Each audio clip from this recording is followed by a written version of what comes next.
I thought it's about time for a little video blog.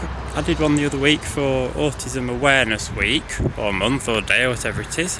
And I've just come to a little amphitheatre behind Sheffield Railway Station, which you can't actually see that well on this camera, but it is quite spectacular. It's an enormous hill. Really doesn't convey very well on camera, but it goes all the way down there. And then we can see all the way down there into the city centre. Anyway, I thought I'd do a little video blog. I did my video the other week about Autism Awareness Week. Didn't actually hear much for Autism Awareness Week. It's one of those things, sometimes you hear a lot about these awareness weeks and sometimes you don't.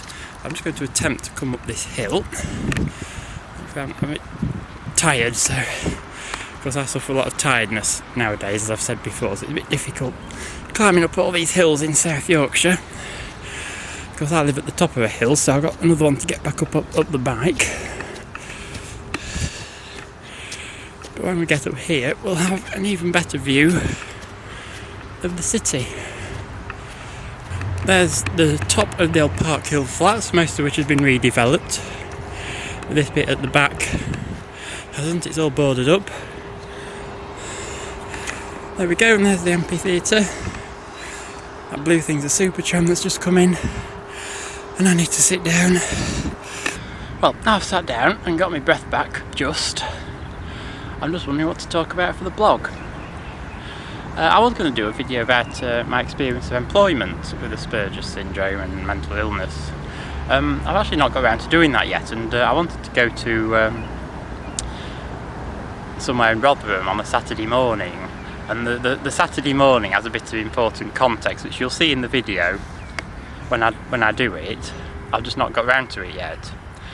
And of course it's a very difficult problem dealing with employment in these sorts of circumstances. I mean, I've been unemployed, or not had any regular work on for donkey's years.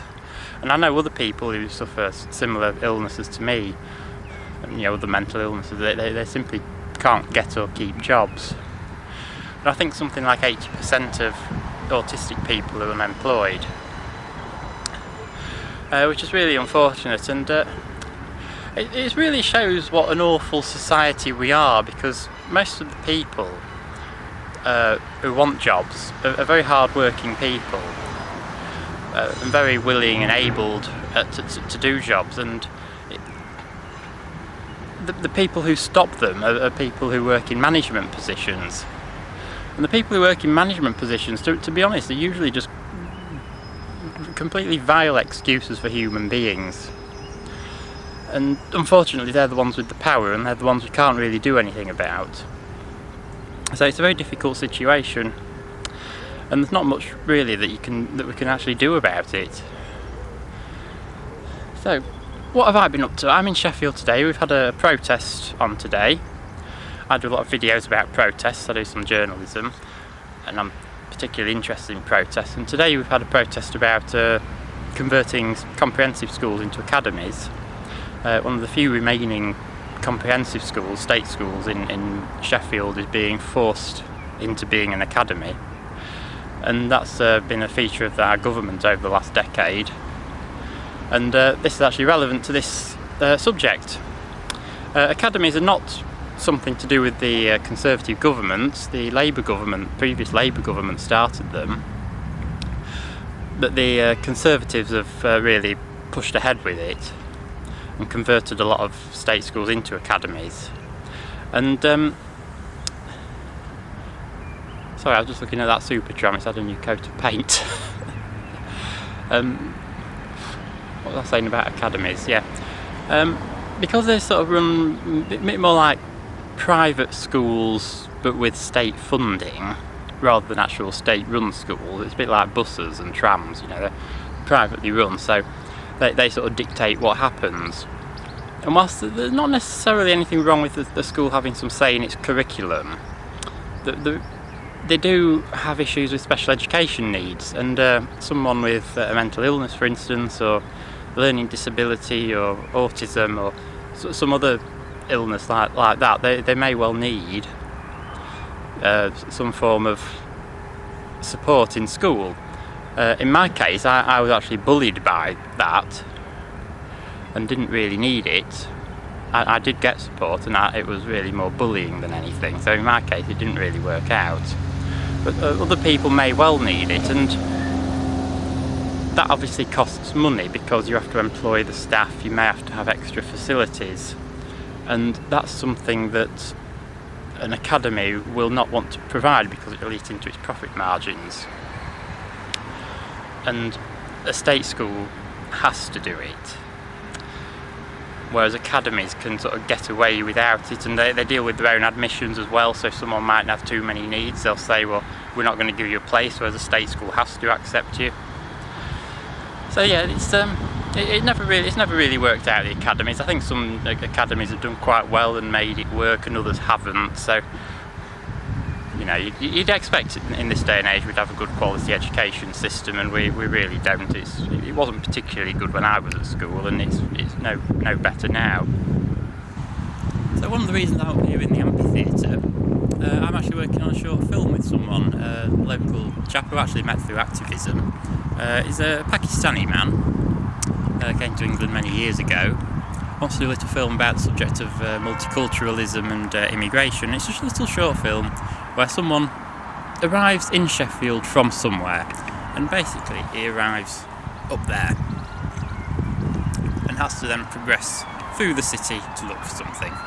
And I've agreed to help with that, and I need to get some advice off someone else, and we've found some actors, or he has, so we're hopefully going to get that all recorded in the next few weeks. I think he's got his script done. I've done some practice with the camera and the gimbal, and I've got the tripod set up so I can bring that at some point. Yeah, I think it's all going to be quite good.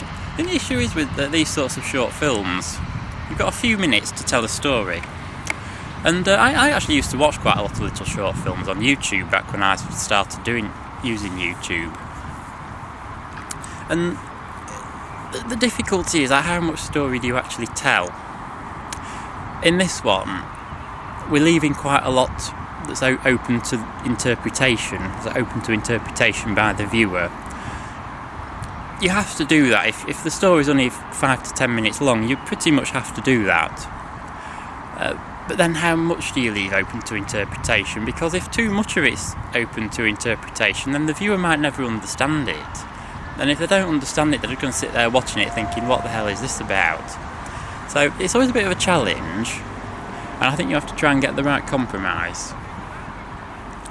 But I've never been involved in any short films or anything before. I do videos on technical subjects and a bit of video journalism, but this will be the first sort of organised thing that I've done, so it should be quite interesting to see how it goes. I'm looking forward to it, and hopefully it'll come out okay. So I've had a relatively stressful week. We've had decorators in, making a complete racket and a mess, and I've been unable to get out of the house. When I've finally got out of the house, I've been unable to get back in, so very stressful. I don't have the faintest idea what I'm doing. I've actually come to Sheffield on the bike today. Haven't the faintest idea if I'll make it back in. I'll get home okay, but I don't know if I'll get the bike back in or if even I'll get in.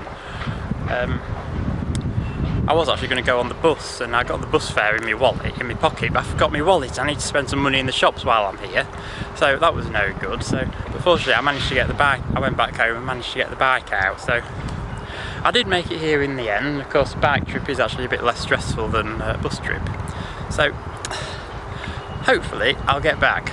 And I'm coming back here again tomorrow. Hopefully I'll get here and back tomorrow. And the reason I'm coming tomorrow is to do a little video on the UK government's emergency alert system. A lot of people have complained about that, both conspiracy theorists, domestic abuse victims, people with illnesses who don't want the phones beeping at them. I don't actually have a phone that's compatible with it, but a lot do.